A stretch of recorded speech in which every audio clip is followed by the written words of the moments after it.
Hey everyone, welcome to GEEK, and this is my first podcast that I'm not recording in my house actually. And I'm here in Makati, and another, probably a bigger Spider fan than me. No. And he's part of the Tres Komikeros. Can this be officially the first crossover? Well, you were already in one of our episodes, so I mean that's that's kind of a crossover. Okay, so this is the second crossover. Please welcome Mr. EJ AFZELIUS to the show. Woo! Hi guys, hello. Glad to be here. So I think it was about a year ago where we first talked, and it was the Batman vs Superman Tres Komikeros episode. And in that episode, I was pretty quiet in the show, maybe the first part, because I was getting a feel of everyone. Yeah. But you had the same thoughts as I did. So parang I felt like this stepbrothers thing. You, Will Ferrell and John, you just become best friends. It was that. And John has been teasing us recently with Gwen Stacy and the whole Spider. I can't believe he's not a Spider-Fan. Yeah, I mean, the kind of character, that quippy, Spider-Man, Deadpool, these two characters, not a fan of. And it's just a lot of nonsense sometimes that comes out of their mouths, and that's precisely what I like about. Do you read Spider-Man and Deadpool? I read Spider. I mean, it's like so when those two characters get together, that's like, that's like probably one of the things you look forward to. You realize that Deadpool is actually more makulit than Spider-Man. Yeah. Yun. Because I mean, it's like, diba, you drink to, get rid of all your inhibitions, but Deadpool is like that all the time. It's like Deadpool is zero inhibitions. Spider-Man is like, anything comes out of his mouth, but he's like the conscience of Deadpool. It's like you could just see two Spider-Men on his shoulders, the Devil Spidey and the Angel Spidey. You could totally see that happening. Okay, I wanted to ask you, how did you become a Spider-Man fan? Actually, I have not thought about that much in recent times. If it were to, as a kid, it wasn't anything profound. Mm-hmm. I like pretty colors. the red and blue came together into this, weirdly cool costume. And then, to tell you the truth, that's one of the things that struck me first, the costume. And then you get to know the character, it's like he has this tragic past of his uncle passing away, and he's raised by this aunt. And then even as a kid you start to realize, hey, I've been watching cartoons all this time and everything, but I've never really come across a character that felt so real. It's like he can do crazy stuff, but his life was so real. He was bullied, he was, it's like in all of these things you think about, and every time he overcomes. And that's huge for someone who also saw himself in a very similar way. You grow up, you're a geek, you're a nerd, however way people want to label you, and you get bullied, and that stuff happened to me, and that stuff happened to him. So it's like, wow, I can relate to this guy. This is really relatable. So it's like, from high school, growing up, just the fact that this guy gets to where he is, he survives all of that. He even becomes friends with Flash Thompson eventually. Mm-hmm. It's like he helps out so many people, and it doesn't always really work out for him, even after so many years, and so you never stop relating to it, because no matter where you are in life, it's like you keep encountering problems, so it like teaches you to just keep overcoming. And that's one thing that I really like about the character. So that part really stuck as well.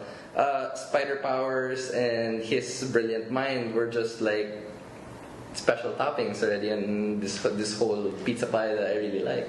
For me, I grew up watching, was it Super Friends in Hanna-Barbera days? And they are all mini episodes, kind of like Justice League Unlimited. Yes. But you don't get to relate to Batman or Superman in those episodes. No. Growing up also, I remember one Christmas, my lola gave the apos like all these toys for Christmas. I got Spider-Man. You know that action figure with the suction cups? Yes. I got that. And the Spider-Mobile. This was the gray background Marvel superheroes. So I kind of connected them with Spider-Man. I watched Spider-Man and His Amazing Friends. My cousin got Captain America and the America Mobile, whatever. But it was in the 90s, in Channel 2, the Fox Kids version of Spider-Man. That's where I really got deep into the character, started reading the comics, I wanted to know more about Spider-Man. But unfortunately, the comics that I started with happened to be the Clone Saga. Yun lang. But I got most of the mythology, the history, how he'd save the day, but right before the episode ended, either may sakit si Aunt May or he can't get a date, the girl chose another guy, and then he has to keep on going and going. A lot of the knowledge I got, my initial knowledge of Spider-Man, I got from Spider-Man and His Amazing Friends. Yeah. That's where, Spider-Man, Iceman, and so I really thought that was like a thing, and I was like, oh no, they just put them together for this cartoon. Insulted Geek Fight Trivia Night a couple of weeks back. He told me about. So I had to share this. So question, who were Spider-Man's Amazing Friends? Easy. Ilang answers up, ganyan. Then nagsabi mo naman Spider-Cat and Spider-Dog. I said, I'm insulted. Amazing Friends. Wow. Sheesh. Answers, just put it blank if you don't know it. Yeah, Iceman and Firestar. And looking back, see Angelica Jones is like a rip-off of Mary Jane, right? Yeah. She looks exactly like Mary Jane, John Romita. But I still liked it. I still love that show. My ringtones, the theme to Spider-Man's Amazing Friends. I still don't know why exactly they were friends. Like, you never really saw how they got together. I think the first time, I don't remember that. Or maybe somebody can point that out. I remember. There was the origin of the Spider Friends. So they were in school. Bobby and Angelica were new. Yeah, the Empire. I think it was ESU.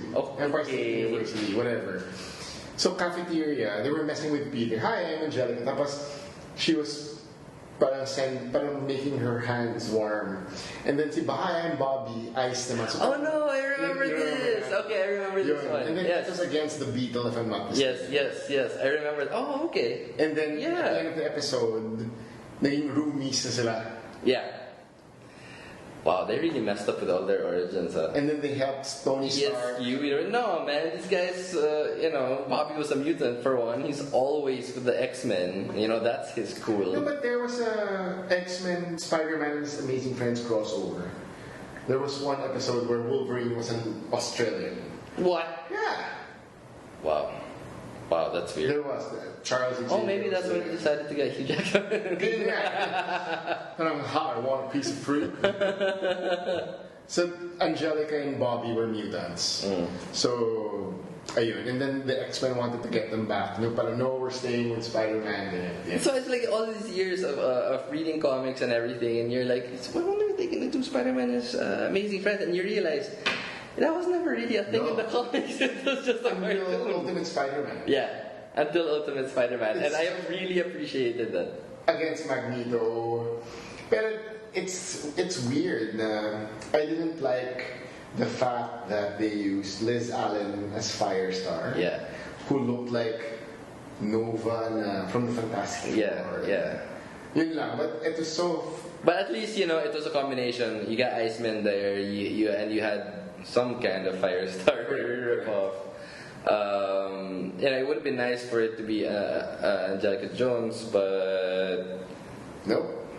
Pero it's like they had to it's like they had to add another character, and it's like this was a character that was already in the story. You know, it was like something that they could evolve rather than But I'm like, but I never really cared about Liz Allen. Maybe this year we will. I never really cared for her also, but they're using her as the love interest for Homecoming.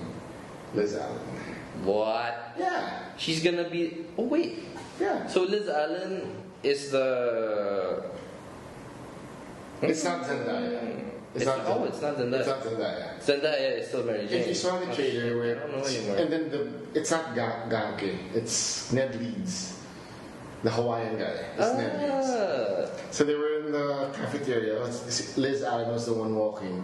But if you look at the screen on the left part, there's this blonde-haired girl with a headband. So parang, is that Gwen? I don't know. I'm really trying to learn as little as possible.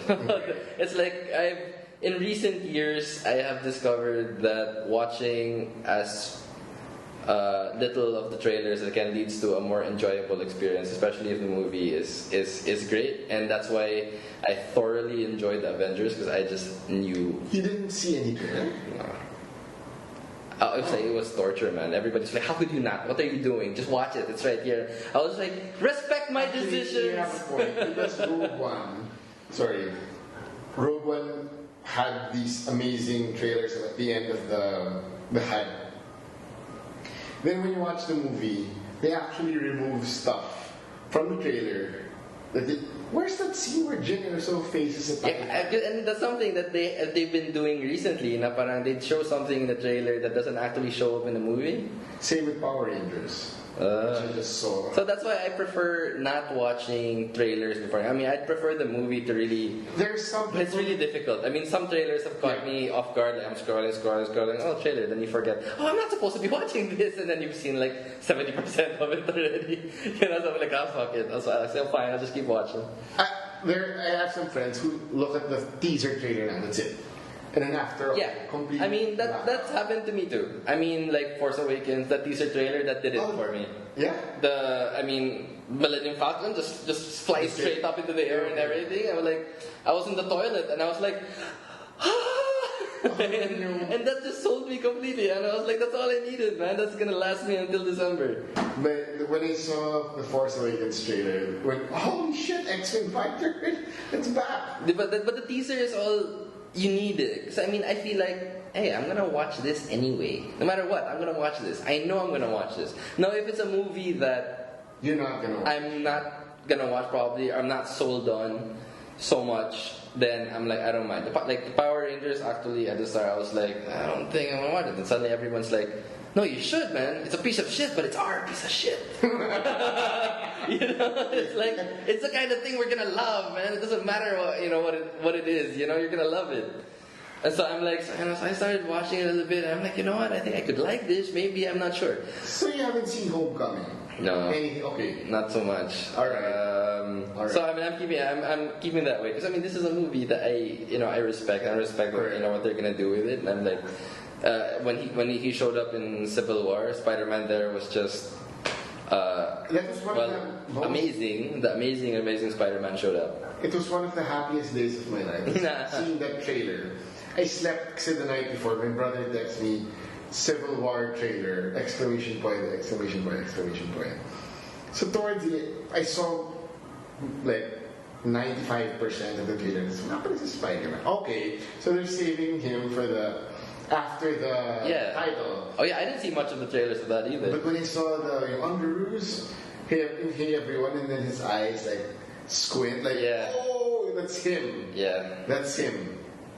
And I was so happy. That one was very hard to avoid because they made GIFs of it and it just showed up on social media everywhere. So I'm like, how am I supposed to avoid this? That whole part just showed up on my feed all the time. So how did you react to that? I was a little pissed because I was like, I really would have liked not to see that at all. Okay. But my job's in social media, and it was totally unavoidable. And like, okay, fine. But at least it was one part, and it did not, I feel, spoil like the best parts of the character. Yeah. So I mean, as opposed to Iron Man 3. Okay. Which was probably the worst trailer ever. Because he showed the whole point of the movie. It's like a Tagalog movie. Like you just need to watch a trailer and you get the whole. You see that point in the end where all the fucking suits start showing up. It's like I got this humongous fucking huge goosebumpy feeling. Na parang it's like, oh my god. Then suddenly you start realizing, what the fuck? Why did they show that? You know? I mean, that should have been saved for the movie. That was too amazing. You spoiled it. That was like. But I still contend that Iron Man 3 is one of my more favorite Marvel films. For some reason, I find it very watchable. Because I, for one, don't have a problem with Mandarin. Everyone was expecting it to be Mandarin, and then that whole thing happened. I was like, oh, what the fuck? But like, I watched it again, and I'm like, I'm okay with it. Okay, but back to Spider-Man. Kevin Feige actually had the perfect counter to that. So he was asking, okay, name me a good Mandarin story. And then, oh man, there is no good Mandarin story. So why should we be pissed off that Trevor Slattery is the Mandarin? So it's fine. Sorry, back to Spider-Man. We need to talk about the clone conspiracy. You want to jump to that? You wanna go first with the first clone? Did you see the other cartoons of Spider-Man?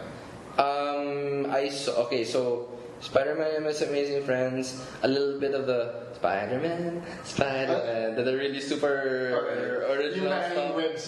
Yeah, exactly. And he could actually swing from absolutely anything. Like you'd see him like whip on clouds. It was like, oh my god, this is amazing. This guy can just swing from anything. That's a superpower right there. I saw the 90s Spider-Man cartoon. There was another Spider-Man. ABS-CBN. Yes, but I wanted to go back. There's another Spider-Man. I don't know if it's the 70s or 80s.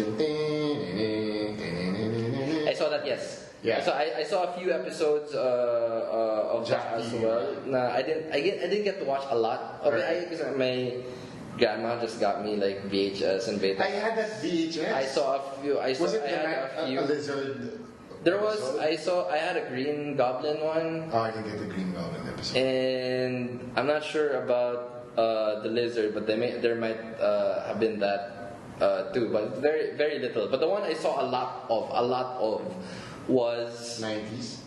The 90s Spider-Man one, where I mean, because they showed so much, you know, they showed him meeting Mary Jane for the first time. I don't remember Gwen Stacy so much, but that was like very Mary Jane Watson era.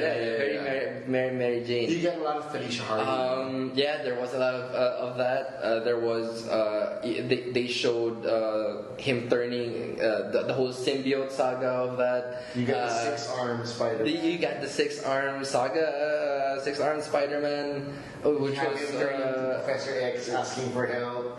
He doesn't get it. At the end of the episode, he becomes Man Spider, and who helped him? Was it the Punisher? The Punisher pa yata eh. And see, it's like there's.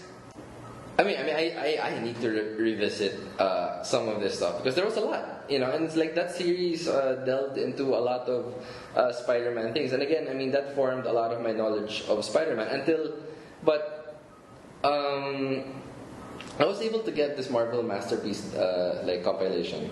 It was like it compiled like Spider-Man 10 to 20 or 20 something. Okay. And this was like the earliest issues of Spider-Man, barring the actual Stanley's one. Yeah, exactly. So I mean, I eventually was able to read also Spider-Man 1 to 10, right? Okay. And you saw the origins of Chameleon. You saw the origins of Mysterio. You know, and these are some really kooky characters, and then. This guy Spider-Man was just in high school dealing with these adult nuts, you know. So it's like, how would a high school kid deal with the villains of Batman? You know, in a much lighter tone and everything. These guys are just as crazy and insane, and he's not as rich as Batman. He's dealing with life. You know, Spider-Man. You know, Aunt May is getting a heart attack every other week. He has to help pay for the bills. He's in high school, but he has to get a job as a photographer and everything. But you know, so I mean, this formed a lot of my own. But it's in spurts. I was never able to collect Spider-Man, but I got as much Spider-Man as I could from all of these places, from TV, from little issues here and there. I had those old CD-ROM windows by like on parang CD comic book of Spider-Man and like some panels had like histories, yung mga footnotes of the characters, and you go deeper and deeper and deeper, and you learn about Peter Parker, Spider-Man, like the many loves of Spider-Man, and I even had to watch I really liked that documentary for the Spider-Man Sam Raimi film. There was a documentary on Spider-Man. They interviewed John Byrne and Joe Quesada. Okay. Did you see that? Yeah. Yes. I'm not on all of it, but I mean it's like, there was a YouTube video. I was able to see a bunch of it. McFarlane was there, and then he was saying that if you think of Spider-Man, the image of Spider-Man you see is whose art? Do you see McFarlane? Do you see Romita? Okay. Because McFarlane was saying, if you think of Spider-Man, it's his Spider-Man. He's like the Norman Rockwell of Spider-Man. It's John Romita Sr. The classic simple webbing in his face, 2 down, 3 up, and yun. But before that, my image of Spidey was McFarlane's in Torment, issue 1. Adjectiveless Spider-Man #1. He's crunching down. It's very hard to get rid of the image of Todd McFarlane Spider-Man from your head, because a lot of the, the blues got a little darker, and the stunts got a little more wild. The cool poses. His poses was the eyes got bigger. But when I think Spider-Man, I have to say Romita Jr. pops into my head. Oh, Romita Jr. I wouldn't have the whole Straczynski Romita, because while yes, I collected the Masterpiece stuff, and I collected some. I even got the Wedding of Spider-Man. To see how did that whole thing happen. It's a whole, what do you call this, complicated thing. And before that, they were just friends. And then he just proposed. Wow. That was some junk. He got rejected 3 times, bro. Yeah, it was like, they were still friends, and she was unsure and everything. It was like a wild dude. It was like, it's so real. None of this makes sense. It's like, this is real, this is life. And again, that's one of the reasons why I really like Spider-Man, because they touched on a lot of real life aspects of. And you don't get that with other superheroes. And I mean, especially back then, it's like a lot of Superman was like so out there. I love Superman. I'm one of the biggest Superman fans, and that also guided me growing up. But they felt like adults, and like they knew what they were doing. It's like they had it together. Yeah. Spider-Man never had it together. No. And even now as a billionaire, he still does. He still doesn't have it together. It's like you feel like it's all gonna come crumbling down on his head anytime. And I can get behind that, because you can't wait to see him actually crawl out of that again. Sorry, before we go to the whole dance lockdown, anything else you want to talk about? So I mean, you said that you started collecting in the first Clone Saga. Yeah. I think I got it in Comic Quest in Mega Mall, and then there were these there was this one Marvel event in Shangri-La. Yeah. And you go by Ed's show across Manuela. There's this big billboard outside the Shangri-La parking lot, and Spider-Man, McFarlane, and then Marvel event in Shangri-La. So I go there. They were actually selling Amazing Fantasy number 15. Wow. For 50,000 pesos. I was like 10 years old. And, it's 50,000. 50,000 pesos. That time. That's already. But now, game na yan. Yeah, I think I'd definitely withdraw 50 grand just to get that. To get Amazing Fantasy. Just to get Amazing Fantasy of me. If that was like, okay, 50 grand, okay. X-Men 1 was being sold for 35 grand naman. But but back then we were like, that's ridiculous. That's for a comic book. Yeah. But now we're a good deal na to. But yeah, I think there's revelations. Okay. One, I had an appendectomy. So my titas, my mom, my dad, they all got me comics to read while in the hospital. Yeah. I got Spider-Man. And it was the time wherein Ben Reilly dies in Peter's hands and the return of the one true Spider-Man. Okay, so this is my introduction to the Spider-Man comics. I backtrack. Okay. Issue 400, Tombstone, and Aunt May dies. Like, what? Patay si Aunt May.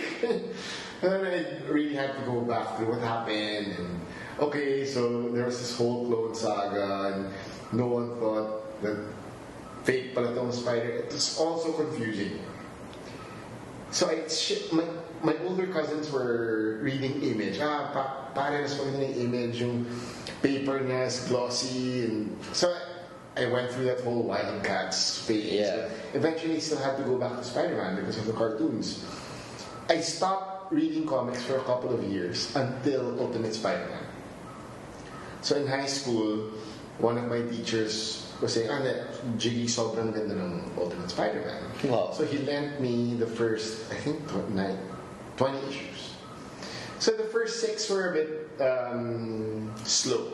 Yeah. It was the origin all over again, ganyan, but with a different take. But it was in issue 13 wherein, holy shit, this is really good. And it was the issue wherein Peter and Mary Jane were just they were just in Peter's room.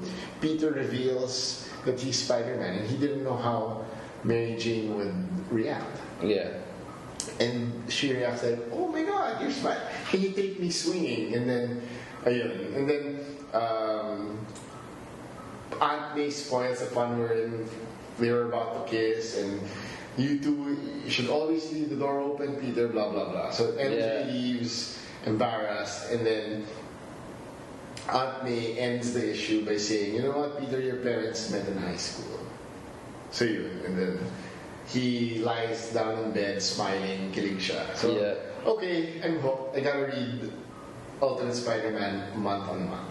Yeah, I was also in college when Ultimate Spider-Man hit, and I was reading about it in the ads at the back of the other Marvel books that I was reading. Because back then I was like, you go to college, okay, since I was by myself, I had to buy all my food and everything, so I had to manage my money and everything. So it was like, okay, I can make this work. So I'm gonna have crackers for lunch, and I'm gonna buy all my comics later. Where did you buy your comics? Comics Quest in Megamon. Yeah, I became Suki there also, and they got to know me after a while. I was buying Fantastic Four and X-Men. Yeah, no, and it's still arrived. I think Raquel is still there. And I was like, they're bringing back Spider-Man to high school, and I mean they're promising this to be something a little, it's not just another kiddie book, they were really, I thought it was a Marvel Age book initially. It wasn't. It was like, they really created this whole new universe, and the writing was fantastic. I already heard of Bendis before from friends. I read Daredevil. I heard of Powers. But these are small bursts, and then you hear that this guy he's gonna do Spider-Man. This is one of these up and coming guys, and not up and coming. It's like he's been doing stuff already, but he wants to do Spider-Man. It's one of the funniest Spider-Man stories I've ever read. It's more relatable because the world is now. He wasn't a photographer; he was like a web editor. Yeah, he's like a web editor. Yeah, exactly. It's like there were a few things. They revamped the whole origin, but at the same time, he was still Spidey. Mm-hmm. It was very true to the character. They didn't change the character. It was like, but what if he started now? and they took that premise and they were very religious in sticking to who the character really was. It's weird that Gwen was like this punk rock chick dressed in black with I don't think she had a belly ring or not a nose ring, but she was like a rocker chick. But because in a way, Gwen Stacy stood out. Yeah. In even back then, she wasn't that. She wasn't an alternative kind of character. She wasn't someone that was rebelling, anything like that. But I think she was someone that just stood out, and I think they tried to make that happen in these books. But yeah, they're not the same. Probably one of the characters that they didn't try to copy so much, because, well, I think they're also trying to surprise us. Yeah. We all know that she because they were surprising. Snapped her neck and all of that stuff. Carnage storyline, like, what? She dies? Like, oh God, yeah. It was you learn about that whole backstory of Spider-Man. Yeah. He had this, I wasn't reading at that time that he was into, Gwen Stacy, but you read about Gwen Stacy and it's like, you really feel bad. And then again, you feel bad for Peter because he has this another tragedy again that he has to deal with in his life. And there's so many good comics to go back on Spider-Man. It makes me like, I gotta do this. I think one day I'm just gonna go back and I have to read absolutely everything. I'll subscribe to a Marvel service that has all the stuff. And I have to. But because this is one of the stories that actually is readable. Until now. A lot of these Spider-Man stories, they can carry over. It still makes sense. I tried reading some old comics and then, oh my God, this writing is really clunky. But it's unrelatable. How to write the Marvel way, right? Yeah. And Dan Slott does that, but so I think it's what makes Spider-Man unique in a way, also. And for Gwen Stacy, my introduction to, I knew that she was the girl who snapped her neck, blah blah blah. But it was with Jeff Loeb and Tim Sale's Spider-Man Blue. Okay, this is the love story of Peter Parker and Gwen Stacy. And then in the end, Mary Jane sees Peter talking to Gwen and says, Peter, say hi to Gwen for me, tell her I miss her also. And it ends with a panel those old photo booths that print this vertical strip of photos sila ni Peter and Gwen in the end. Yeah, it was pretty sad. And when for Amazing Spider-Man, the revamp of Andrew Garfield, which I didn't like. You didn't? I didn't. Looking back at it, then it's bad. It's a bad day. Because why? I really wanted closure on the Sam Raimi saga. Like, Spider-Man 3 was the movie wherein I was so hyped, so excited for it, thinking, this is going to be the perfect trilogy, blah, blah, blah. Oh. Hindi. It was the biggest letdown of my life. Yep, exactly. Spider-Man 3 was like, oh my God, why? Yeah. It's like we all know that when the third one comes, it's like, it's not as great as the movies that came before.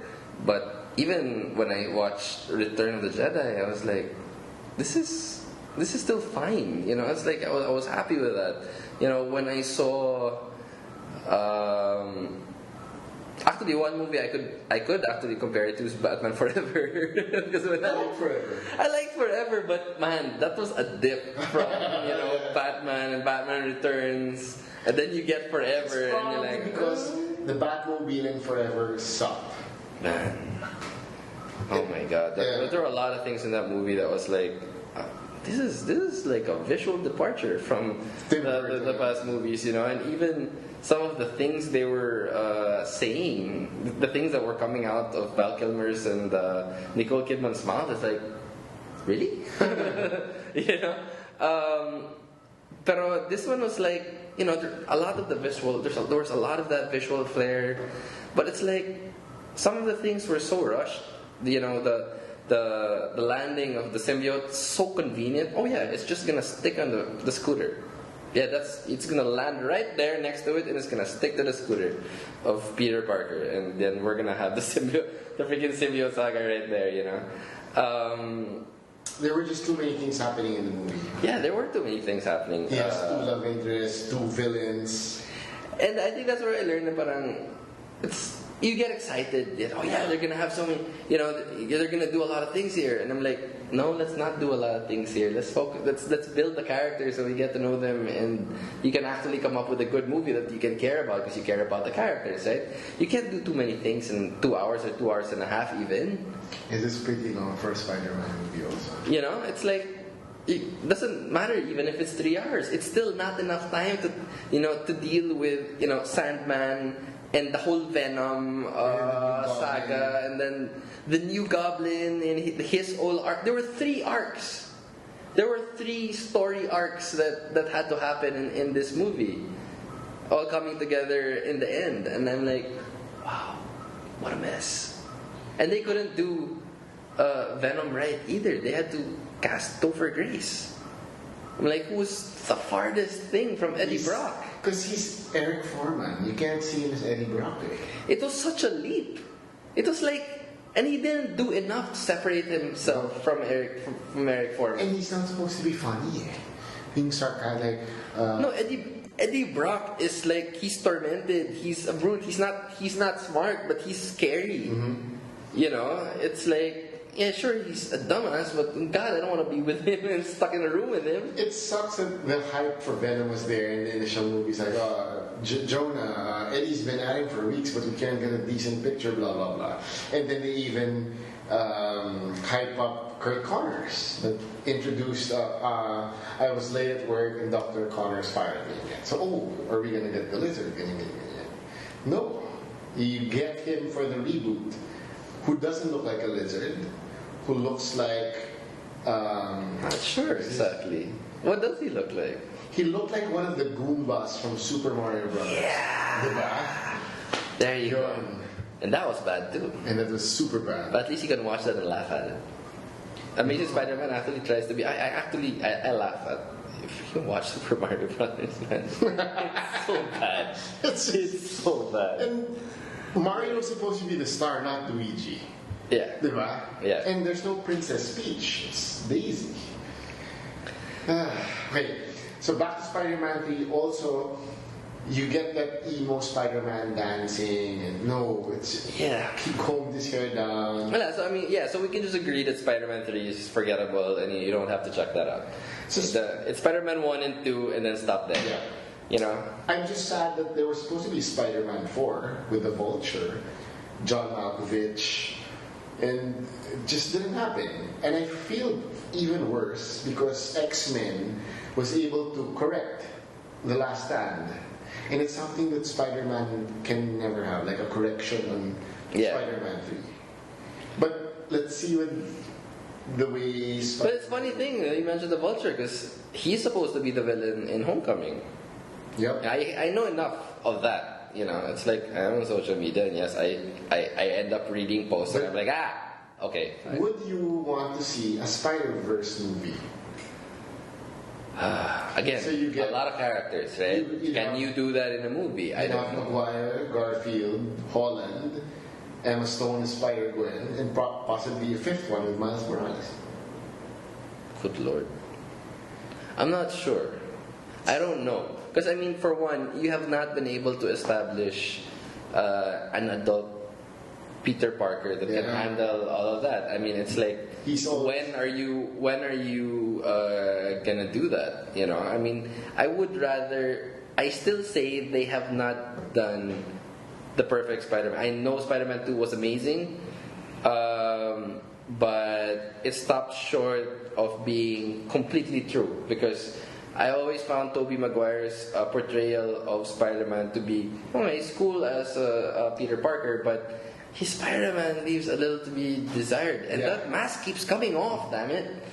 In the Raimi movies, the mask just keeps coming off. I mean, like, keep the mask on. So I'm really happy with the whole thing they're doing with Spider-Man with the eyes being retractable and all that.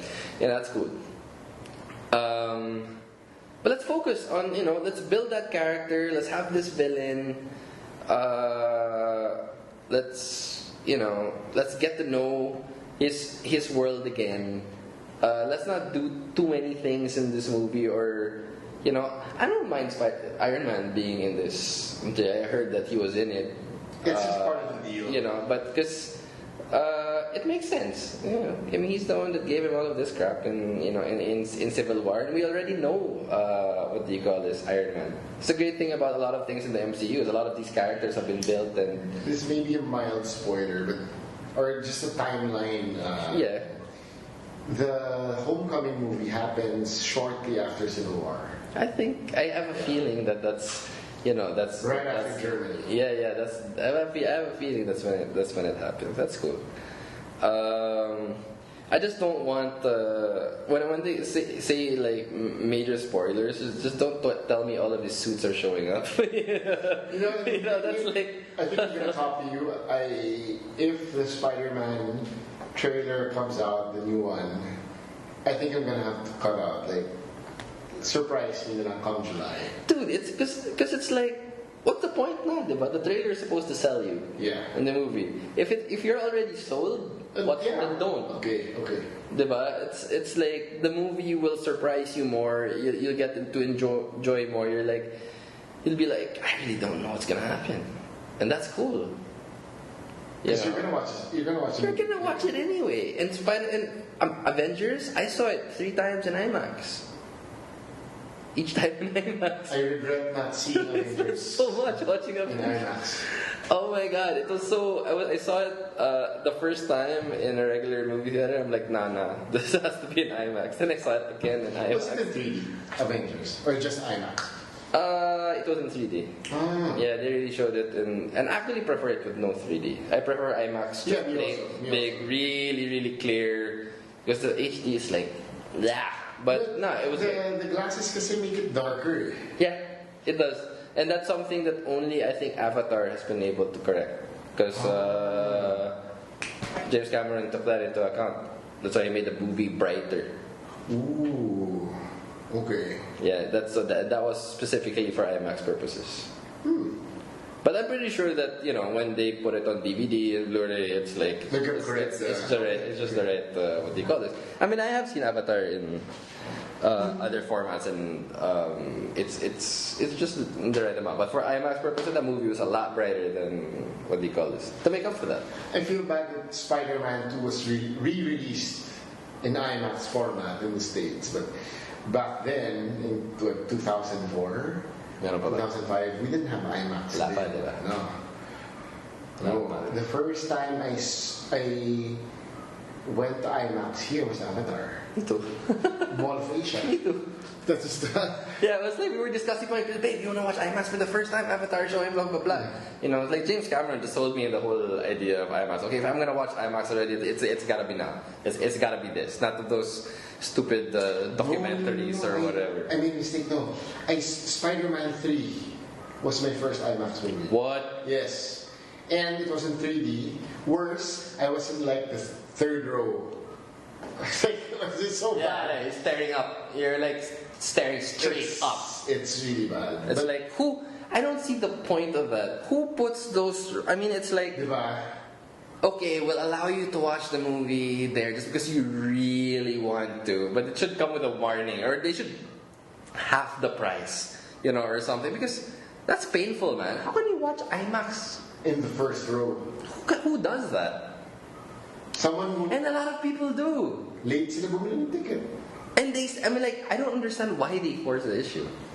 It's you go to a movie to enjoy the movie, like not to watch straight up. And they probably wake up the next day. Why do I have a stiff neck? Dumbass! Remember what you did last night? You were staring straight up for like 2 hours. Maybe even 3. and then looking, suddenly looking left, suddenly looking right. You're like, yeah, that's gonna do a number in your neck. Worse pa if you're in the lower right. No, you're not even center of the first row. I mean, can you imagine that? If that movie was actually awesome, then that would have been like a great memory. But it's not. Then it became how sucky that movie was even further magnified. I saw Spider-Man 3 times. I saw it day it opened, the day after, and the next day. Tapos I really wanted to like it. Like maybe if I see it a second time, maybe if the movie sucks. I'm sorry. The first time I saw it, I didn't like it. I was like, I'm not gonna like this movie. I mean, it's like I really wanted to like it, but the first time I saw it, it's like this has no redeeming. It's like I couldn't like this movie. I was so excited for it, I couldn't like it, which was different.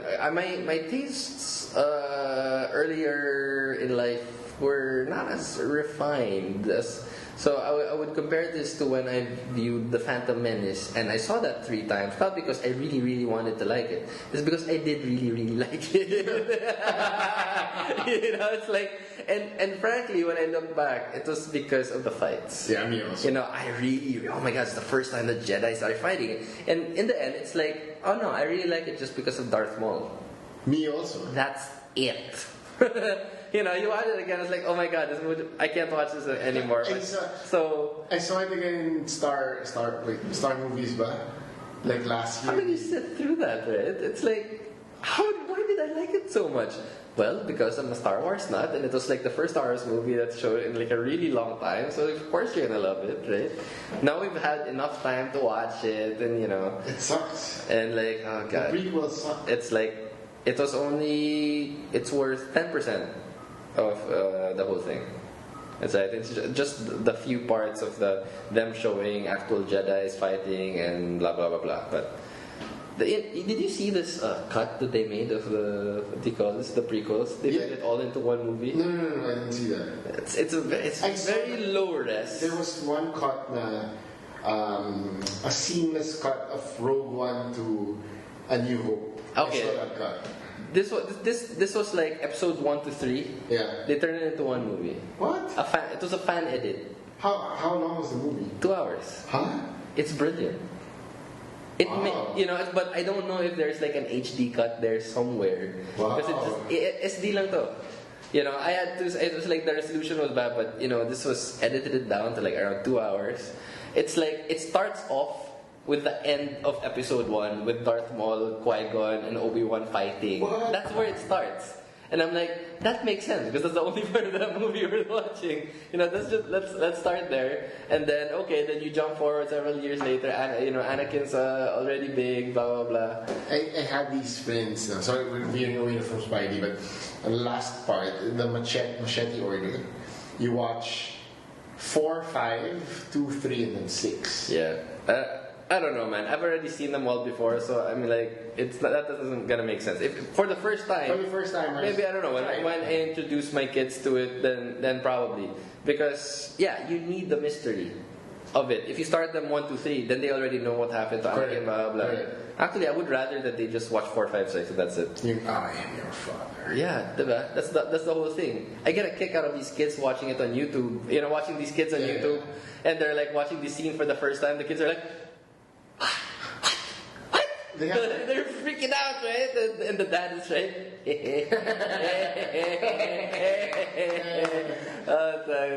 That's what I want to be like. I want to be that dad. But okay, Spider-Man. We already know where we stand with Spider-Man, where we started reading Spider-Man. We're huge fans. We saw the cartoons and everything. We know what we like about the character, what the character was about. And Mary Jane, both agree she's amazing. Yep. Right? It's like we love her. Then I think we have to skip the one more day. Then one more day. No. It's like probably a low point. A definite low point for the series. It's like it took me a while to recover. It makes sense for me that they had to split up Mary Jane and Peter now, because you get all these. Oh, Spidey's making out with Silk and they can't get enough of one another. Spidey is now dating Mockingbird. And you get to see more of a playboy Peter Parker, who he never was. I mean, even here though, I would disagree with the whole playboy thing because like Silk, he's what this was pure animal instinct. Yeah. Right? Even he could not control himself with her, and I was like shocked, like, oh my god, Peter Parker, diba?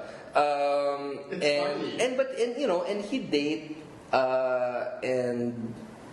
But not like in that Tony Stark way. No, he never gets over like how awkward he is sometimes. Like recently, when he just asked Mockingbird, I'm like, oh god, really?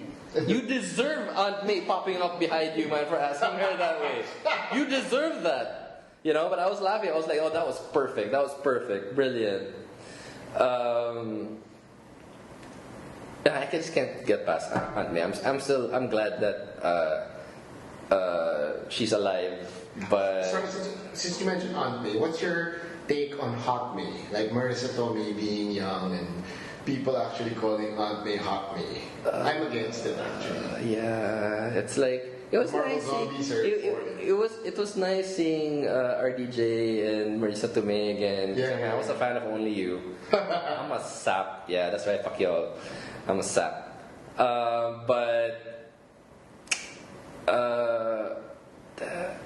I mean, I don't know, man. It's Marissa Tomei.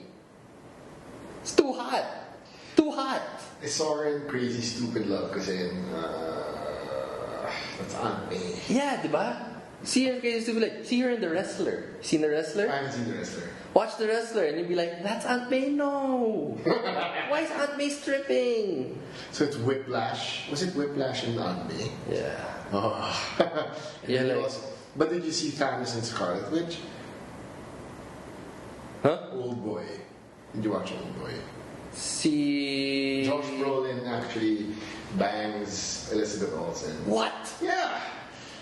No. Yes. You have to see it.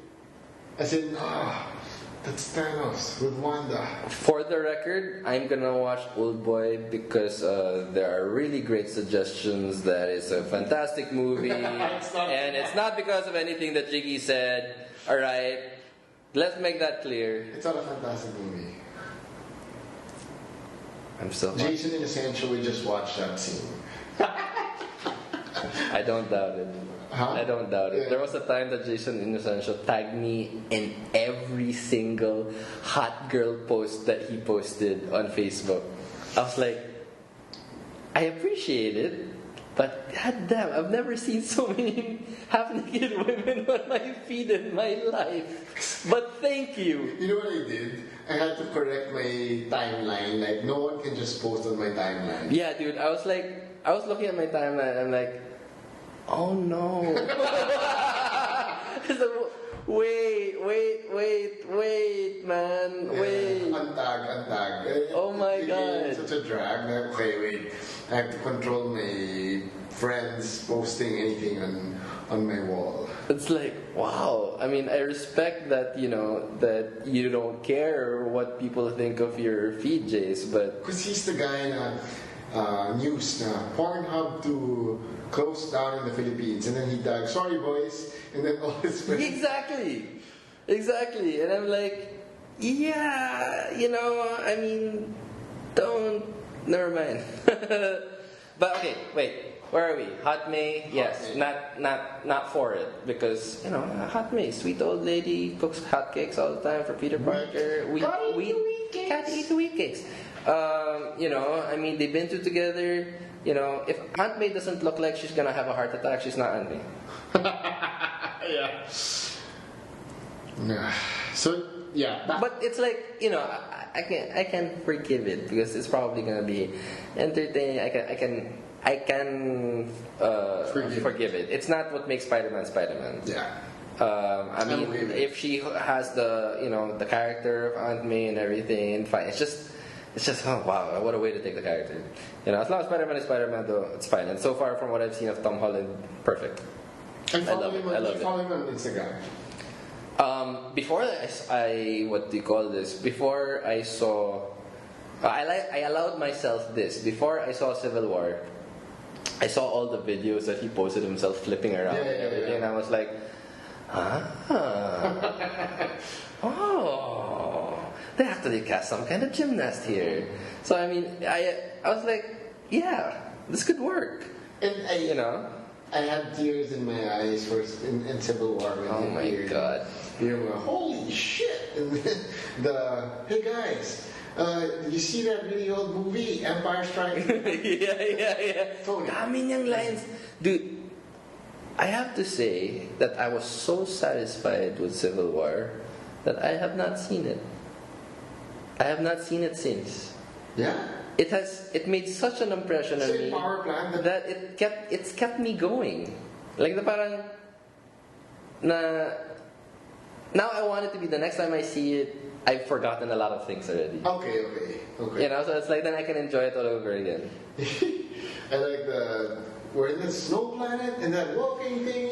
yeah. Did you see that thing? You know, did you see this movie? Yeah, that was perfect. Tony, there were so many things. So many things were perfect about everything he was doing. It was like ang kulit. It was like there's one word that you're gonna describe Spider-Man is it's kulit. You know, he's kulit. How he comes back from problems, makulit. You know, it's like he's this makulit guy. Whether he's reserved or he's full-blown Spider-Man, quippy, whatever. He's makulit. Sobrang makulit. You know, it's like when you want something done, it's gotta get done. It's gotta happen. And he's gonna bug you about it. You know, literally. And it's so perfect for his character that he's gonna bug you about it because he's Spider-Man. He's a bug. And it's funny that the bugs were the funny ones. Like Ant-Man and Spider-Man were the funny ones. Exactly. Wow. Yeah, actually makes sense. The bugs were the funny ones because they're bugs. The movie now, Homecoming, where do we take this thing that we've talked about? Now, okay. A little disappointing what happened with One More Day, but now you see, okay, it's nice to see where they can take this adult character. I mean, back in the day, people married young, you know, a lot younger. So I mean, that was normal. I mean, when did Spider-Man get married? In the 80s? I think it's the 80s. Was it the 80s? But that was around the time that it was still like that. Yeah. You know? But now people are getting married in their 30s and everything, and Spider-Man is in his 20s. Now he's in his 20s. 40s now, current. He's in his 20s. Still? As He's in his head 20s. of Parker Industries? Yeah. Oh. Not much time has passed since Superior and all of that stuff. If you remember, it was Doc Ock that kind of built a lot of these things into, you know. Then Parker took over and did more with it. But it's like, forget that Doc Ock kind of built his business for him. You know, he was doing stuff at Horizon. Were there when Doc Ock became the superior Spider-Man. Oh yeah. These haters were the ones who actually loved the series at the end of the day. It's like there's quite a lot to like, but I understand because he's not Spider-Man. Yeah. You know, it's like you just see glimpses of Peter there. Spider-Man was gone for like what? A year. A year? It was a year. You know, it was like you didn't get to read anything. What do you call it, Spider-Man? That's a long time no Spider-Man. I was like, I don't know, dude. I was getting. He knew naman that he was coming back. Yeah, of course you know he's Spider. He has to come back because he's Spider-Man. It's like how could Dr. Octopus be Spider-Man? Forever. But you know, it was. So now they build this character, then Spider-Verse happens, and they actually interact. Then Spider-Man proves that he is the superior Spider-Man because he is Spider-Man. Nobody can do Spider-Man but Spider-Man, right? Like Dr. Octopus, yeah, he's forgotten that he had to relent to Peter Parker because he's the only one. It was just funny for Spider-Verse. You know, the only gripe I have was the 616 Spider-Man was you're the special one, ganyan. So. Okay, he's really the one true Spider-Man, but they just had to establish that, you're 616, you're the OG, ganyan. But I was really happy that they even brought in the Japanese Spider-Man and Leo. I fucking flipped out. Dude. I mean, I have to say it that way because it's like there was nothing natural about how he reacted. Who's that? Super Leopold, the fucking Super Spider-Man robot actually showing up in Amazing Spider-Man. I was like blown away that this thing was there. I was like, I couldn't believe it. My other geek, Gerard Poe, my other friend and fellow Marvel zombie, he's the X-Men guy. Jig, basa mo na yun. Yeah. And it's in my phone, I downloaded it niya.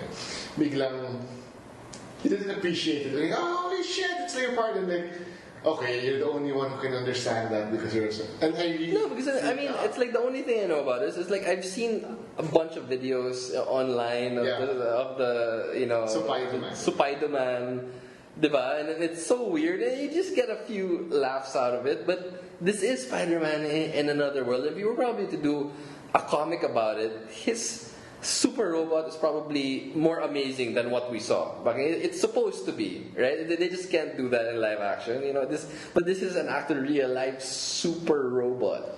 C.B. Cebulski was saying, "Oh, Spider-Verse is doing very well in Japan." Like, huh? Just now, yeah. He was saying that the Japanese get it a year later because of translations.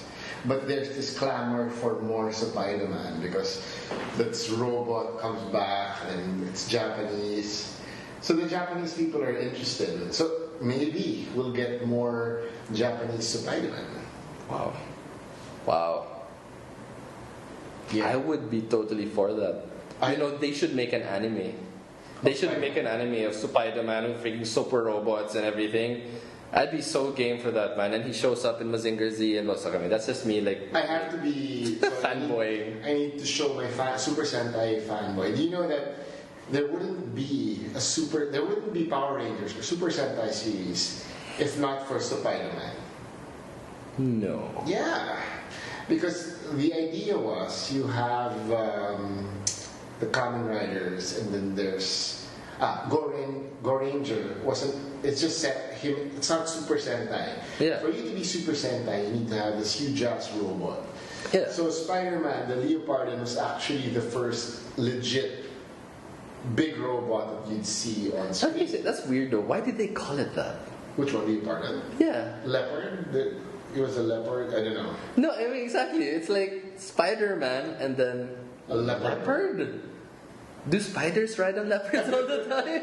It was still cool. I thought it was still cool. It's like, okay, is this something that in a jungle somewhere that we don't know about? Is there a documentary that we need to see? Do you know that? Because Stan Lee had Marvel and Toei had a 3-year partnership in Japan. So the first Super Sentai series back then was Battle Fever J, and they used Captain America elements for one of the characters. Following year, I think it was Denji Man. Denji Man, the main villain, was actually based from Hela. Oh. And the actress who played that villainess was the actress who played Rita Repulsa. No. Yeah. There's this cool... Okay. Well, I'll send you a link. Toy Bounty Hunters.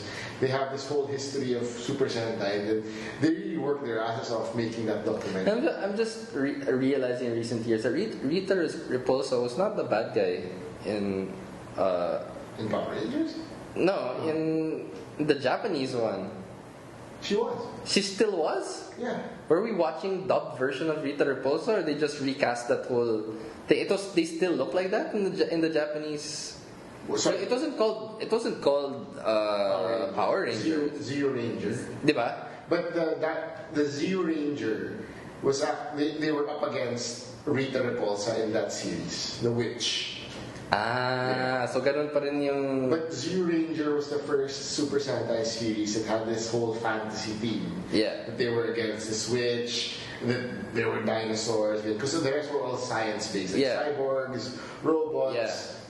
This one was the first one that's pure fantasy. Okay. Wow, but that's a really cool thing that Spider-Man appeared in Spider-Verse. And that he's responsible for the whole Super Sentai... Yeah. What do you call this? You've got this character in a mask and whatever with a super robot, and that's where it begins. It was kind of like the Flash, diba? Parang he had this bracelet. And the suit would come off. Yeah, that's crazy. Oh yeah, learning new things every day. Spider-Verse was my favorite of all time. I thought it was one of the best Spider-Man stories collect. It's just a shame that they didn't let Olivier Coipel finish the whole series. Yeah. I would have waited.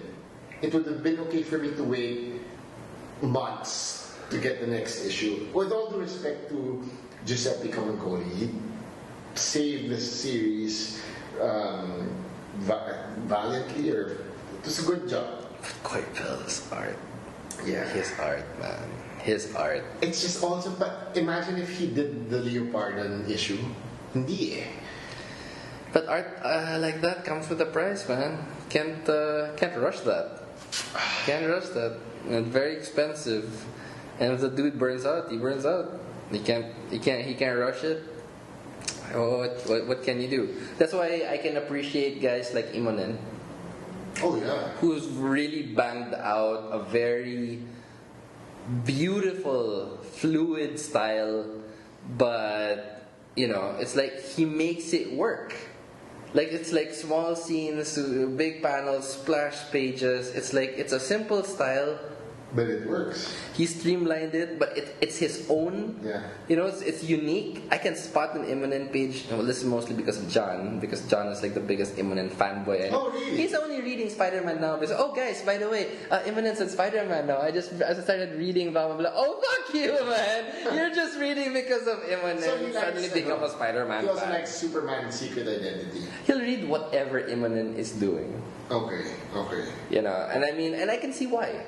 Because, one of the few characters I see, man, is the way he does panels, very dynamic. It's engaging, and it's something that a term we've coined in Tres Komikeros, cacting. Cacting? Comic acting. Comic acting, okay. It's like drawing characters with their expressions actually make sense for a scene. Really, you can't just draw them with flat faces all the time. Oh, smile here and frown there. It's like these guys have to have real expressions. You gotta study how people act. You remember the panel where Mockingbird was snoring in the plane and then she wakes up. Exactly. Exactly. Yeah. That scene perfect. I was looking at it and I'm like, this is so real. This is it. He gets it. Only Imonen does like stuff like that from time to time. He's really great that way. A lot of artists, Greg Land will never be able to pull that off because all he does is trace. Give me a magazine. Okay, where is this actress in another? Oh, there she is again. Okay, I'll do this pose with her. I mean, it's like people don't take enough time. It's all about the bodies, this pose or that punch. This is what the body's doing now. But it's like study the face in different angles. Yep. Imonen does that so perfectly, and I'm so happy that he's on Spider-Man because he was in New Avengers. He was also an Ultimate Spider-Man. And he was also an Ultimate Spider-Man. Each time that he was doing Spider-Man, I was like, oh god, this is just amazing. This was guy's he on amazing. Fear itself? Was it Imonen? Fraction and yes. Sadly, it was. Yeah, he had to have. He's the only one that made that thing worth following. Yeah, but Amazing. For those who haven't picked up Amazing Spider-Man, they should pick it up because of. First and foremost, Dan Slott's writing is amazing, and now it's toward Imonen, and we'd get it. We'd be sure that it won't be delayed because it's toward Imonen. I'm still not sure about what I feel about Clone Conspiracy. It's not that I did. Okay, I didn't like it. I mean, I thoroughly enjoyed it, but it's like I have feelings about Ben Reilly and Gwen, and it's like these are supposed to be the real versions of these characters. Gwen Stacy is supposed to be Gwen Stacy. Sorry about that. This microphone, by the way, picks up every single thing. So if you hear squeaks and tables moving and everything, it's on purpose. No, I'm kidding. But yeah, they kind of made these characters a little darker. It's like they brought these characters back only to kill them. Oh boy, I spoiled something there. No, but I was listening to DK that episode. You were saying, yeah, but if the guy has been killed, what, was it 20, more than 23 times? It's like, if you die that many times, you'd probably be psychotic too. And he didn't just die, man. He wasn't died like euthanasia, mercy killing, like you're not gonna feel it. No, he experimented death. It's like, this is the number of ways that I can kill you. I'm gonna boil you alive. I'm gonna melt you. I'm gonna ground you. I'm gonna, poke at you. I'm gonna stab you. I'm gonna shoot you. He remembered every death, diba? And he remembered every single death. He suffered, and he died, and he suffered, and he died. And probably you turn into that. But there's also a part of me that says that this is one of the greatest heroes I've ever read. He is still Ben Reilly, and he is still exactly Peter Parker. He was Spider-Man for a while. He was Spider-Man. Yep. Like, the only reason why he suddenly wasn't because he died. Multiple times. No, the first time. Oh, yeah. And then he got brought back again. And then he said died multiple times. It's like, really? I mean, there's no way for us to test that. But you decide to take this story of one of the greatest heroes ever because he was Spider-Man. Other people might say, no, he was never Spider-Man. It was really Peter Parker. He was better. But he was, man. He was. For all intents and purposes, he was. And he performed that role perfectly. Right? He even thought he was the real one. And he even thought he was the real one. Peter Parker thought he was Ben Reilly. So for all intents and purposes, he was Spider-Man. So you turn Spider-Man, you do this to him, and because you do that to him, you're telling us that that's what it's going to take to turn Spider-Man into a nutcase. I didn't think of it that way. So it's like, this Spider-Man, do the exact same thing to him, that's what's gonna happen. Wow. So how do you, diba? Yeah. How do you come to Sorry, terms? I'm speechless now. How do you come to terms with that? Maybe, end of the day, he still chose not to bring back Uncle Ben. That's the real Peter Parker in you. He said that, okay, Yeah. with great power, there must also come great responsibility. That's what he did. Like, no, I'm not gonna... And that's why I really also appreciated about it, na parang, you can't just do that. If he did, I would have been like, I don't know. I would have been like all kinds of done for a while. It's like, you cannot do this. You don't give in to this, man. My teacher who taught me, who gave me Ultimate Spider-Man, he quit on that issue, and for him, when he was done, okay, yung Wolverine and Spider-Man switched minds ba or something, issue 61 or basta. So parang, what is this bowl of crap? And then done, I'm gonna quit Ultimate Spider-Man. The other one, sir, you need to read Sin's Past. It's mind-blowing, ganyan. And then when he found, what? Norman Osborn slept with Gwen Stacy? What a bowl of crap, ganyan. So, he quit that also. He stopped reading Spider-Man for all time because of those two storylines. Yeah, and you gotta remember that, but I've come to terms with the fact that comics is a game of twists and remakes and reboots and I'm curious how the brand guidelines for Spider-Man, like you'd have all these writers pitching stories, ganyan. But who actually takes care of, like, no, you can't do this to Spider-Man if you pitch. I know it's a certain guy, Bleeding Cool released it, for the movies. Like, Peter Parker can never be seen smoking or sleeping with he can't have sex on screen. Period. That's a brand guideline. Who? Spider-Man. He can't have sex on screen. On TV. Yeah. Okay. Like the Iron Man one with Leslie Bibb, you can't have that. Okay. Although we have seen moments of that in the comics. In the comics, yes.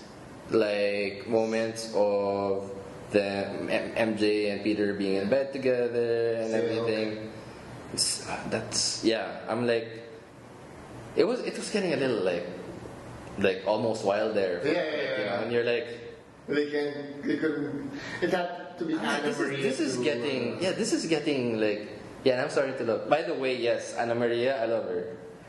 She had to be the one to stop them. No, you stop making out and I love Anna Maria, and because of the whole superior Spider-Man thing, that whole thing with Octopus, like, I love how Slott has made Dr. Octopus quite relevant again, you know, and he made him. Yes, he is full of himself and he is flawed, but he is a super genius. And in a world where all of these crazy things happen, why not make himself a new body? Why can't he outsmart what do you call this, Ben Reilly, this one time when he has outsmarted Peter Parker a few times already before? I like how the voice of Hawk with that, you fool, yung mga ganun na nitwit, mga. And then he still keeps saying the die is cast. It's like all his like cheesiest lines, he just keeps saying them, you know, and like, I'm home here. This is fun, and this is still good times. But I'm like, I was unsure there for a while. Like, I did talk about this in TK in the past, where I'm not sure I'm digging Rich Spider-Man, you know? I heard that from you. Right? Yeah. It's like, where are they taking this guy? I mean, what you know, my being able to relate to the character is disappearing. Don't turn him into Tony Stark, and then I'm like, oh, he's fucking up, awesome. He's not, like, okay, I'm rich now, but no. But no, I'm still Parker. I got Parker luck. The Parker luck is still there. Yes. He explains it to Mockingbird. Like, there's this thing called the Parker luck, and I was laughing my ass off. You know, why are we all fighting? We're fighting Asians, and I feel bad just hitting Asians. Because because we're in Hong Kong and they're all Asians here. Would it make you feel better? We put them all in masks and then beat them up. And I was like, cool, I know it's all semantics, but a little bit. Can you imagine Peter Parker speaking Mandarin? Yeah. Now it's like, no, because for the longest time, yes, I wanted to see him level up. Level up your freaking life, man. You made these web shooters.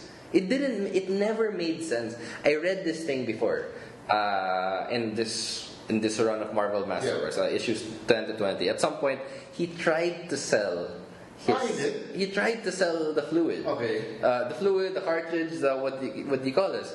Only problem is that it dissolves after an hour. Yep. Right? But for some reason, they never saw the applications of this. Like, they could, let me see, okay, let's buy our formula, we'll try to make it permanent. And I'm like, I can't buy that, man. It's like, this was a piece of work, genius thing that he made that could be one of the strongest things. Like, he showed thin strand, and it lifted like a few tons worth of equipment. Oh, you're not gonna buy that? Yeah, I can't buy that. Because it dissolves in it. Because it dissolves in and out. I'm like, no, man, what you do is you figure it out. You know? It's like, you know, as a kid, you couldn't sell them on it, but I mean, so this is what they're reasoning why he wasn't. I was always frustrated at that, because this is the reason why he never became rich or whatever. You know, this probably scarred him for life. This thing I made is not good enough. And then we actually get to see a rich That doesn't make sense. How did he become rich? To October? What kind of build? First, Horizon Labs. Yeah. The wife of Jameson gets him in. She passes away. Then Jameson gets pissed at Spider-Man again. Oh my god. The guy with the red beard. And Max Model.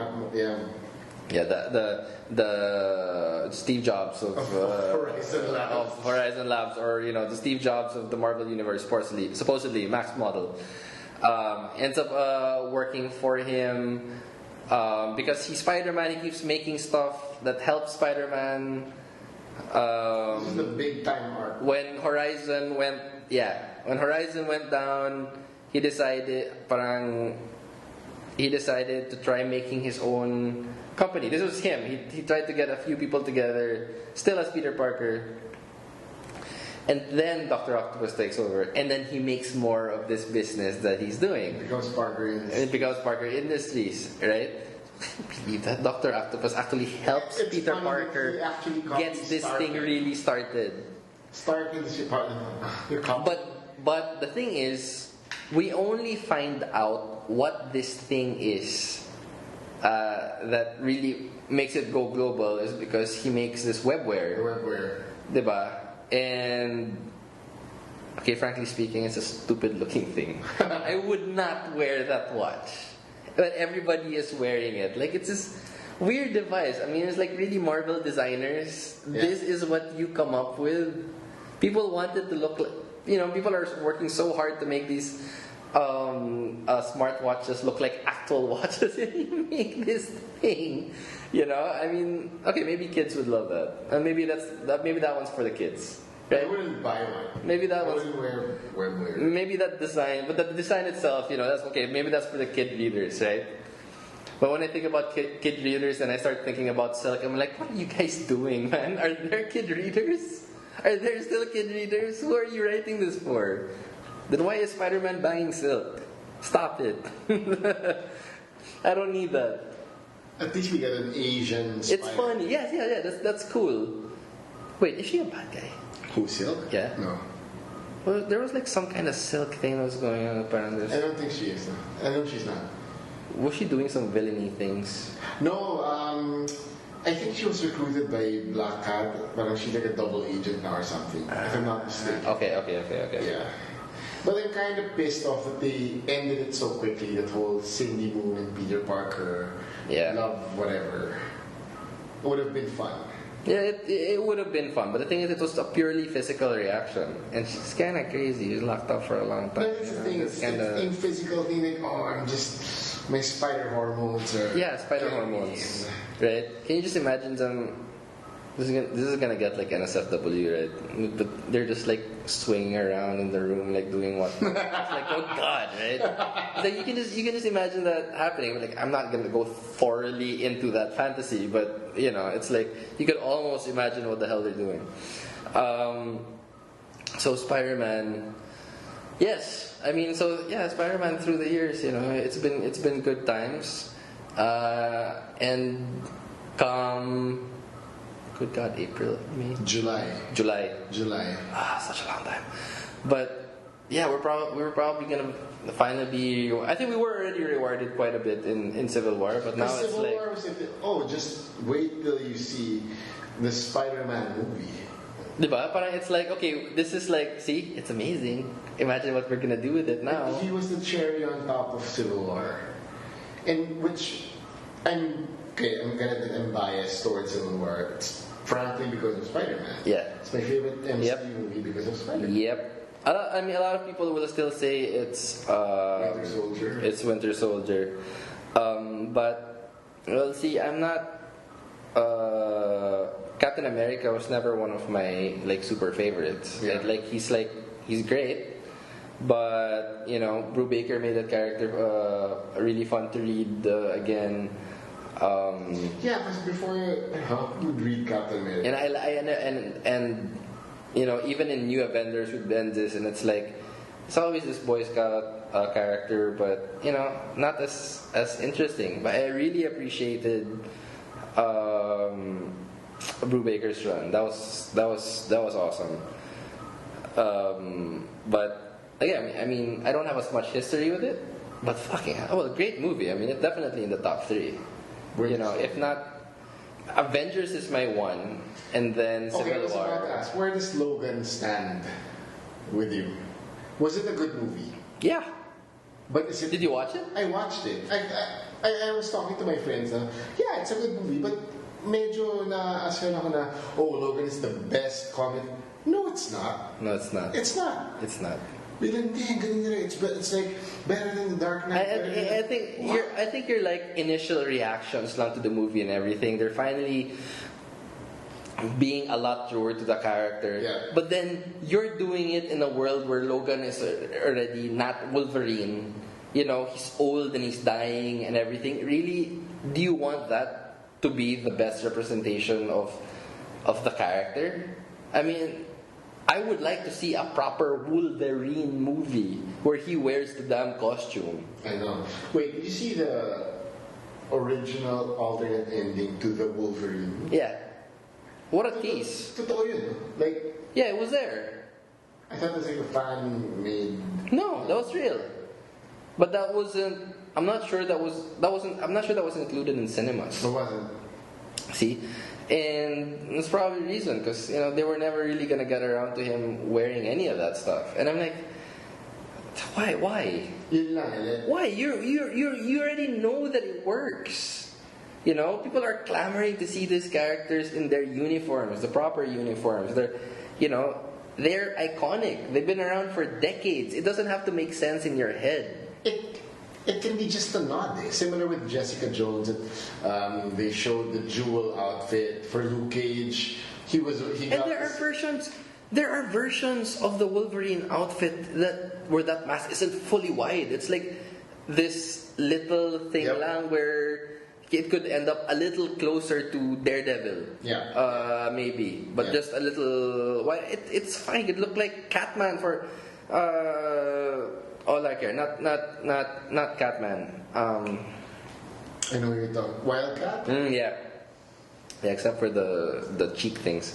But you know what I mean? It just could be a little wider up here, but it doesn't have to be that whole where his whole head looks like a leaf. Hell of that, not that. But it's like, do the costume, right? Just for that thing alone, he's not a superhero. You made a great superpowered character movie. But he wasn't a superhero in this. Yeah. This was a post-apocalyptic type thing for mutants. It's like it was almost over for them, but it's a nice send-off for Hugh Jackman and Patrick Stewart. But it wasn't. I'm not even sure I include it in best superhero movies, because was it a superhero movie? No. It was like The Dark Knight. No. It's like people keep saying that this is the joy that superhero movies need. No, man, that was not superheroes. But that was a nice sci-fi fantasy movie. It was great at that. It was great. It was a really great stuff. I guess sci-fi. We call it sci-fi. Yep. Still, right? Yeah. Put back the elements of it. But it's lacking so many elements of it being a superhero movie. Yeah. So, I guess that's just my point. I loved it. Did you talk about it in DK Logan? No. No pa yata eh. Maybe not. Save your thoughts. Maybe not. I'm not sure we're gonna talk about it. Medyo laos na eh. It's been a while. There's some things that we let go. We haven't talked about it. Fine. I won't talk about it. But we'll talk about Iron Fist. But the Iron Fist, they should have shown the costume at least. Yeah. And now they're saying it's like they may not ever do that. I'm like, again, okay, you're in the Marvel's universe where they're doing costumes left and right. You're not gonna do a costume. Why would you give Daredevil a costume then? It's like you could have just stuck with that whole black thing that he had going at the start. I'll stick with that. But you ended up giving him a costume. You're not gonna give Iron Fist a costume? You just tease us with it in this film. In the black and white pa. Diba, in the black and white? We barely actually see the mask and everything, that whole thing going. We never actually see it. But I really love the effect of the Iron Fist. I did. I also liked it. Right. And come on, Colleen Wing dude. is the new Bay. Jessica Henwick, she's so fine. Then you discover she's an X-wing pilot in Force Awakens, and sorry, I don't watch Game of Thrones. I did. I don't watch. I've never seen don't? an episode, so yeah, I only know her as an X-wing. Well, I'm not gonna say you should start watching Game of Thrones. Game of Thrones is after. I will watch it when it's done. I don't have to. You don't have to. No. It's not. I don't think it's one of those things that you can like binge as easily as other things. Okay. You know, like Dexter. Do you watch Dexter? No, I don't watch Dexter. What was good? Jessica Jones, I couldn't binge because it's so heavy. Oh, there. Yeah. See, if that's your basis, then you're not gonna be able to. Okay. I mean, it's like if you start watching Game of Thrones, you'll probably finish it when the fucking last series ends up showing up. So I mean, it's like, yeah, go ahead and start watching it, man. I mean, there's other stuff that you're gonna end up watching too, anyway. Yeah. When is Defenders showing up? Is that later this year? I think it's around September.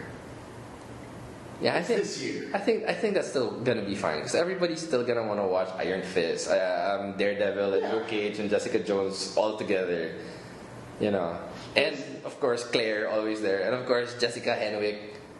People are just gonna want to watch Jessica Henwick again. She's not confirmed though. If you want to say no. The ones confirmed are Claire, Misty Knight. I think. Foggy. Okay. Karen, I think it's not even there. Wait, no, she's there. Karen's there. I think they have to change the New York Bulletin to the Daily Bugle. Yeah. Yeah. Nah, dude. I think this whole steering, I don't even know why they had to call it that. It's like just because J. Jonah Jameson wasn't there. Show us the Daily Bugle already, man. You already have Spider-Man. They'll probably show it in Spider-Man. Yeah. Diba? I mean, we're just waiting for it. Did you see this fan edit? Daredevil and Punisher in the rooftop, and then they put the Avengers Tower in the background. There's this fan edit. And I just need to see it. Come on. Just so like, why, diba? Why have you like so shied away from it? I mean, you're the same universe. But you're not showing the Avengers Tower. It never shows up. This is no, for the actors naman. Jeff Loeb explained it that the TV actor, the scheduling is really the bitch in all these things for movies and TV. Yeah. So that's why you can't see Daisy or any of the agents of S.H.I.E.L.D. cross over to the movies because of scheduling. Man, it would be a shame if we don't see. I still feel like it's a cop out answer. The Defenders in Infinity War. I mean, come on, man. This is Daredevil. I know. They made him an Avenger. No. Parang hindi pa. Yeah. Towards the end, New Avengers. Yeah, I remember now. Yeah. They made him an Avenger. But it was funny. He saved Squirrel Girl. It was funny when they tried to recruit him early on, but no, I don't want to join yet. Yeah. They thought it was Ronin. People thought that Ronin was Murdoch initially in the teaser. Yeah. I like that reveal that Ronin was actually Clint. Like, oh wait, welcome back. I wasn't a fan of the Clint Jessica Drew romance though. The Spider-Woman's too hot for Clint. Clint has had so much. After you read the Hawkeye series, then yeah, because the dude's a mess. But yeah. I love that Hawkeye series. I loved it. If you put Matt Fraction and David Aja together, yeah, it's gold. Yep. He was the one also doing Daredevil, right? Not David Aja. Who's doing Daredevil with Mark Waid? With Mark Waid, wasn't it Chris Samney? Samney. Oh man, John's gonna kill me for that. For the fans, it's not Samney. It's Somni. It rhymes with Omni. Somni. Somni. Okay, fine. Somni. And it's not George Molina pala. It's Jorge Molina. Okay. Yeah. my friend corrected me. It's not George. It's Jorge. Because you never actually hear the names, you know. You just see it in the comic. And I hear some people about even like Imonin or even I don't know. That I'm not sure of. I mean, if there's a proper pronunciation, then sure, it's like, but just forgive us because you know we've never actually heard it said aloud before. I appreciate it's not a real word for us. It's a last name. Sinkovich actually spells it. He puts the parentheses. This is how you pronounce Sinkovich. Sinkovich sounds fine. Sinkovich. Yeah, sure. But like Malkovich. I need confirmation on Imonen or Imonen. Who else? There are all these other artists. Is it Aya or Aja? I don't know. Yeah, I don't know either. Yep. So there, EJ, thanks a lot for your time. And this is actually my longest podcast now. We're an hour and 35, just talking about Spider-Man, and it's almost 12 midnight. Yeah, I was afraid to actually. I'm like, okay, this is starting to die down only because I'm not sure. Because if we bring up another Spider-Man topic, okay, it's another 30 minutes. Oh, let's bring up another one. Oh, it's another hour. And tomorrow I have to go to the Comic-Con exhibitor meeting in Bayanihan because I'm selling a lot of my old comics. Okay. So, yeah, I got a booth. I need to attend my first exhibitors meeting tomorrow to see you. I hope actually attend that as someone who is selling his own work eventually. Yep. That would be nice. That would be nice. Dude, thanks a lot. Sure. It should happen again, maybe after Spider-Man Homecoming. Yeah. And I will not look at the trailer as you suggested.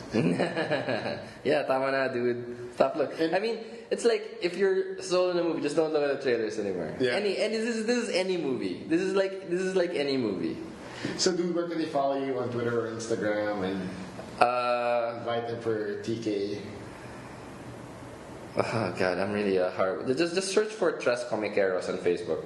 Right, Okay. you can follow all the stuff that what do you call this? John keeps posting our new episodes there. So you can hear about my love for Spider-Man and a lot of other comic book stuff. My love for indie comics because you know they give a fresh take on a lot of worlds and universes that we've never seen before. It's good to open your mind to new stuff, and sometimes rants for stuff like Fantastic Four.